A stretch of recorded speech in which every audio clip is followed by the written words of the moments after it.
बिस्मिल्लाहिर्रहमानिर्रहीम, अस्सलाम वालेकुम।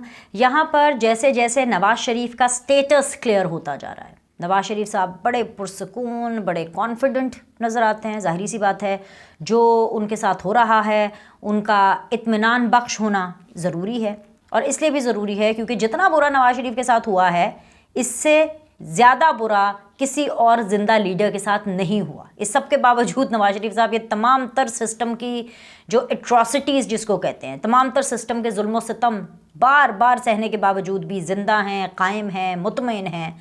उनका स्टेटस जो है वो क्लियर हो रहा है। और उसी तरह हर गुज़रते दिन के साथ इमरान खान साहब की बेसुकूनी में इजाफा हो रहा है। इमरान खान साहब शिकस्त खुर्दा हो रहे हैं, बार बार बार बार बार बार रिपीटेडली, वो क्या कहते हैं, रिपीटेडली फेलियर्स उनको देखने को मिल रहे हैं। इस सब की जो बात है वो हम इस वीडियो के अंदर करेंगे। लेकिन सबसे पहले मैं आपको थोड़ा सा अदालती मामलात के बारे में बताना चाहूँगी, बिकॉज़ अब से थोड़ी देर के बाद एक ऐसे बिजी डे का आगाज़ होने वाला है जिस दिन आपको बड़े बड़े फ़ैसले सुनने को मिल सकते हैं। ये फ़ैसले जुडिशरी से रिलेटेड हैं क्योंकि काजी फ़ाइज़ ईसा साहब के पास वक्त कम है, मुकाबला सख्त है। अल्लाह ताला काजी फ़ाइज़ ईसा साहब को लंबी ज़िंदगी दे, सेहत दे, but as chief justice of Pakistan उनके पास वक्त कम है, लगभग 1 साल का उनका टेन्योर है, और इसके अंदर उन्होंने फ़ौरन जो है वो फैसले करने हैं। फ़ौरन ढेर सारे केसेस हैं जो निपटाने हैं, ढेर सारे मुश्किल केसेस हैं जो उन्होंने निपटाने हैं। तो भाई जनाब, अभी से थोड़ी देर में चीफ जस्टिस ऑफ पाकिस्तान काजी फ़ाइज़ ईसा साहब जो हैं वो हेड करने वाले हैं सुप्रीम जुडिशल काउंसिल के इजलास को। ये इजलास क्यों अहम है? ये इजलास इसलिए अहम है क्योंकि काजी फ़ाइज़ ईसा साहब के मनसब पर आते ही, बल्कि इनफैक्ट मनसब पर आने से पहले ही जो चीज़ें बहुत ज़्यादा गर्दिश कर रही थी, जो चीज़ें बहुत ज़्यादा हॉट केक बनी हुई थी और एक नेगेटिव लाइमलाइट जो है उनको मिली, it was shown under a negative light, और वो क्योंकि नेगेटिव थी, जैसे कि जस्टिस मुज़ाहिर अली नकवी साहब जिनकी वो ऑडियो लीक भी आ गई आमदन से ज़ायद असास से, और पता नहीं क्या क्या उनके जो 2 नंबरियाँ हैं उसके बारे में बातचीत हो रही है। इसके अलावा जी ये जो हमारे सर से पैर तक थे नैब वाले, हाँ चेयरमैन नैब जो इससे पहले थे, सर से पाँव तक उनकी भी ऑडियो लीक जो भी है मामला उसके हवाले से। इसके अलावा जी शौकत सिद्दीकी साहब वाले जो मामलात हैं, इन सारों को लेकर के जो सुप्रीम जुडिशल काउंसिल है उसका जो इजलास है उसमें कुछ अहम फैसले मुतवक्के हैं। वो अहम फैसले आज हो सकते हैं, बिल्कुल हो सकते हैं, क्योंकि आज सुप्रीम जुडिशल काउंसिल का आज इजलास होना है। एंड अगेन चीफ जस्टिस काजी फ़ाइज़ ईसा साहब has a very very busy day तो है, लेकिन आज का दिन इसलिए भी बहुत ज़्यादा इंपॉर्टेंट है क्योंकि अगर इस हवाले से जो फैसले हुए, जो कि अगर हम पॉपुलर ओपिनियन के तहत जाए, मैं आइन और कानून की बात नहीं कर रही, एक आइन और कानून की वो अंडरस्टैंडिंग जो कि एक लेमैन के पास है, जो एक पब्लिक नॉर्मल लोगों के पास है, जो पब्लिक के पास है, वो यही है कि भाई जो भी अगर मुज़ाहिर अली नकवी साहब का केस देखेगा वो कहेगा कि मतलब ये क्या है भाई, मतलब हाउ कैन अ जज डू दिस। अगर कोई ये हरासमेंट वाला चीज़ ये जावेद इकबाल साहब के हवाले से देखेगा वो कहेगा ये क्या है, व्हाट इज़ दिस बिहेवियर, वो यही बोलेंगे ना। सो द पॉइंट इज़ कि अगर इनके हवाले से आम पब्लिक को लगता है कि ये ओपन एंड शट केसेस हैं, और अगर इनके फैसले वो आते हैं जो कि पब्लिक एक्सपेक्ट कर रही है कि भाई जस्ट कट देम आउट, इनको बाहर निकालो, इनको सज़ा दो या इनके खिलाफ कार्रवाई हो, तो अगर आज के दिन अब से थोड़ी देर के बाद इस किस्म की कोई हिलजुल होती है या उस डायरेक्शन में कोई बात जाती है तो बहुत बड़ा दिन है। बिकॉज आज का दिन अगर मैं ये कहूँ कि अदलिया का इम्तिहान है, आज का दिन इंसाफ के तराजू का इम्तिहान है कि विद इन द जुडिशरी ये मामलात कैसे देखे जाते हैं। सो आई एम श्योर कि हम सबकी नज़रें जो है इसके ऊपर हैं, और ऑब्वियसली आज के दिन जब ख़त्म होगा और अगर कोई ठोस बात इसमें से निकली तो हम उसको बिल्कुल अगली वीडियो का हिस्सा बनाएंगे। तो ये मैंने कहा था कि मैं आपसे क्विक बिट जो है वेरी क्विकली शेयर कर दूँ।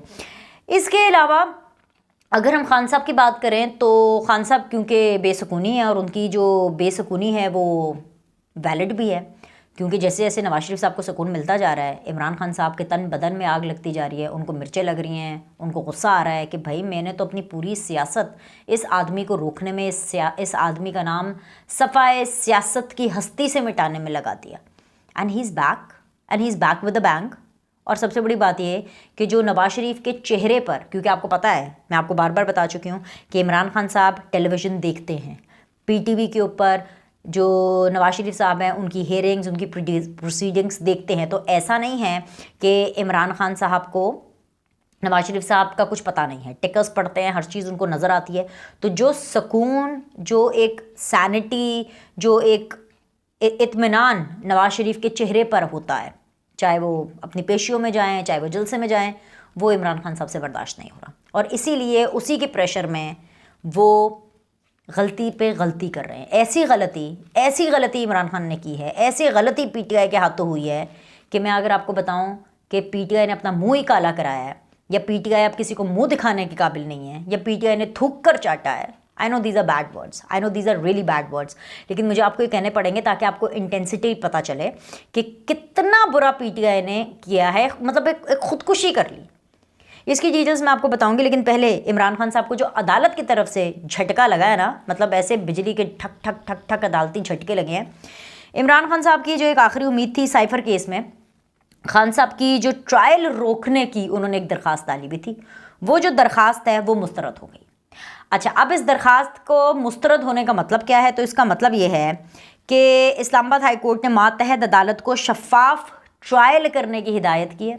नहीं, इस्लामाबाद हाई कोर्ट ने कहा कि ये ट्रायल तो होके रहेगा, जो चाहे मर्जी हो जाए, और हिदायत करके उन्होंने ये दरख्वास्त निपटा दी है कि बस जी चैप्टर क्लोज। ये बार बार घड़ी घड़ी आप ड्रामे करने आ जाते हैं। इसके अलावा साइफर का जो ट्रायल है वो अब तेज़ी से होगा, क्योंकि वो जाहिर सी बात है जो एक प्रेशर था ट्रायल कोर्ट के ऊपर भी कि अभी ये इस्लामाबाद हाई कोर्ट में भी गए हुए हैं, और बार बार इनके वकील भी कहते थे कि जी ज़रा इस्लामाबाद हाई कोर्ट से फैसला आ जाए फिर आप कीजिएगा। ये जो रंगबाजियाँ होती हैं वकीलों की, ऐसे होते तो भाई उधर अभी तेज़ रफ्तारी से अब साइफर का ट्रायल होगा, जो कि पहले भी तेज़ ही हो रहा था, अब तो सुपर डुपर तेज़ रफ्तारी से होगा। और इलेक्शन से पहले, ये मैं आपको बता रही हूँ, बहुत बावसूख ज़रा इसे बता रही हूँ, मैं गारंटी कर रही हूँ आपको कि इलेक्शन से पहले ये जो साइफर का केस है इसमें इमरान खान को सज़ा होनी है, लाजमन होनी है। अगर आप मुझे 4 दफ़ा और भी कहेंगे तो मैं 4 दफ़ा और इसी कॉन्फिडेंस के साथ, इसी इत्मीनान के साथ आपको बोल दूँगी कि इसमें ये बिल्कुल सज़ा होनी है। इसके अलावा और भी बहुत से मामला है इमरान खान साहब के, तौहीन अदालत है, इद्दत में शिद्दत है, ब्ला ब्ला, मतलब हर जगह पे इतना रायता इमरान खान साहब ने फैलाया हुआ है, इतना रायता फैलाया हुआ है कि वो इतनी आसानी से थोड़ी ना सिमटना है। फिर रायते के अंदर मजीद रायते डालते रहते हैं। एक केस के अंदर कुछ 10,000 किस्म की और अलग दरखास्तें और पिटिशन कर देते हैं, कभी जज के खिलाफ कर देते हैं, कभी दरखास्त रोकने पे कर देते हैं, कभी ट्रायल रोकने पे कर देते हैं, कभी अदालत के माहौल पे कर देते हैं, कभी जज के माहौल पे कर देते हैं, कभी जेल के माहौल पे कर देते हैं। मतलब कुछ भी रायता फैलाने में ये पार्टी और इमरान खान साहब बिल्कुल माहिर है। अब जो नया रायता इन्होंने फैलाया है ना, वो इतना बुरा रायता है, इतना बुरा। मतलब कल टेलीविजन स्क्रीन्स पर जो मैंने मनाजर देखे, आप यकीन करें मेरा पीटीआई से दूर दूर तक कोई ताल्लुक नहीं। अल्लाह का शुक्र है, अल्लाह के फजलो करम से मेरा सियासत से दूर दूर तक कोई ताल्लुक नहीं, अल्लाह का शुक्र, अल्लाह के फजलो करम से। लेकिन मुझे ये मनाजर देख करके शर्म आ गई। वो शख्स जिसके बारे में इमरान खान खुद, एक होता है लोगों से नारे लगवाना, खुद इमरान खान खुद अपने मुंह से हर जलसे के अंदर, कौन है वो डीजल डीजल डीजल, कौन है वो डीजल डीजल, पहुंच तो गए हैं ना, मौलाना फजलुर रहमान की मैं बात कर रही हूँ। यार इतना सीनियर इंसान है, बुजुर्गी के लेवल पे आ जाते हैं, बुजुर्ग ही हैं, जाहिर सी बात है, ओल्ड है, एंड उनके बारे में इस तरह के नारे लगाना, इस हद तक वो गिर गए थे, इस हद तक इमरान खान साहब इस लेवल तक पहुंच गए थे, इस हद तक एक्सट्रीमिज्म का मुजाहिरा किया कि कल मैंने मनाजर देखे। अली मोहम्मद खान साहब थे, असद कैसर साहब थे, and I think so barrister Saif साहब थे, वो सारे जी मौलाना के कदमों में। अच्छा, इससे पहले मैंने सुना था महबूब के कदमों में। वो अक्सर नहीं इश्तिहार चलते हैं, दीवारों पर इश्तिहार लिखे होते हैं, कभी आप आते जाते सड़कों पर देखे पोस्टर्स लगे होते हैं, ऐसे पैम्फलेट टाइप से लगे होते हैं कि महबूब कदमों में, और नीचे एक पीर साहब का नंबर दिया होता है। तो अब आप ये समझ लें कि वो पूरा as it is Imran Khan पे लागू हो गया, और इस सीन में उनका महबूब जो है वो मौलाना फजलुर रहमान था, जिनके कदमों में पाकिस्तान तहरीक इंसाफ गिरी हुई थी कि सरकार सानू बजा लो, सानू कुछ बजा लो। सिर्फ यही नहीं, सिर्फ यही देख करके मुझे शर्म नहीं आई, सिर्फ यही देख करके मैं हक्का बक्का नहीं हुई, बल्कि ये भी कि असद कैसर साहब और अली मोहम्मद खान साहब जब वापस आ रहे थे तो दोनों एक ही गाड़ी में थे, और असद कैसर साहब से कुछ सहाफ़ियों ने पूछा कि सर क्या हुआ, क्या बात करने के लिए आया। तो असद कैसर साहब ने कहा कि भाई ये कोई हमारा कोई सियासी एजेंडा नहीं था, हमारे कल्चर में है मिलना मिलाना, हमारा ताल्लुक़ एक ही इलाके से है, हम खैबर पख्तूनख्वा के हैं, तो हमारे कल्चर में तौबा अस्तग़फ़ार ये सुनना था। मैं लिटरली मैं पानी पी रही थी और पानी मेरे मुंह से नीचे गिर गया। वो इसलिए ये कल्चर इनको तब क्यों नहीं याद आया था जब इमरान खान वज़ीर आज़म थे और हर जलसे के अंदर जा करके वो मौलाना के बारे में इस तरह के नारे बदतमीज़ी करते थे, उनकी नेम एंड शेम करते थे, उनको डीजल डीजल कह करके पुकारते थे। तब असद कैसर ने और अली मोहम्मद खान ने उनको ये क्यों नहीं समझाया था कि सर जी मतलब हमारा कल्चर, सर जी सर हमारा कल्चर, ये this is not our culture है, ये तो हमारा कल्चर नहीं है। मैं तो हैरान परेशान हूं कि ये कौन लोग हैं, कैसे कर लेते हैं भाई, कैसे अपने ज़मीर को मार लेते हैं। पहले गलत काम करने के लिए ज़मीर को मारते हैं, फिर उस गलत काम को अपनी तरफ से ठीक करने के लिए ज़मीर को मारते हैं। इसको कहते हैं थूक कर चाटना। इन लोगों ने पहले ये भी कोशिश की थी जरदारी साहब को कि जरदारी साहब को हम घेरे में ले लेते हैं। पीटीआई ने बड़ी कोशिशें की, यहाँ तक कि जो पिंकी पीरनी है उन्होंने पैगाम रसानियाँ की कि जरदारी साहब क्योंकि ज़ाहिर बात है वो मुफाहमत के चैम्पियन हैं, सियासत के अंदर बहुत बारीक टांके लगाते हैं, तो ये किसी तरह हमें बेल आउट करा देंगे। जब वहाँ से बात नहीं हुई तो मौलाना साहब के दर पे चले गए कि सर जी हम आपके कदमों में हैं, पाँव पकड़ा और लाइक यू नो फिर इकट्ठे नमाज। अच्छा एक वो अच्छा था कि मौलाना फजलुर रहमान साहब की क़यादत वो लीड कर रहे थे और पीछे कुछ पीटीआई के जो कारकुन थे, जो अरकान थे, वो उनकी जमात के अंदर नमाज़ पढ़ाए थे। That was a good thing कि then again religion joints everybody, differences ख़त्म कर देता है। मैं तो कहूँगी मौलाना साहब का बड़ा ज़र्फ़ था, मतलब मौलाना साहब ये ज़र्फ़ ही था कि वो मिलने के लिए आए और मौलाना साहब ने उनसे मिल लिया। और ऊपर से रंगबाजियाँ देख लें कि हमारे कल्चर का हिस्सा है और कोई पॉलिटिकल बात नहीं हुई, झूठ बोल रहे थे।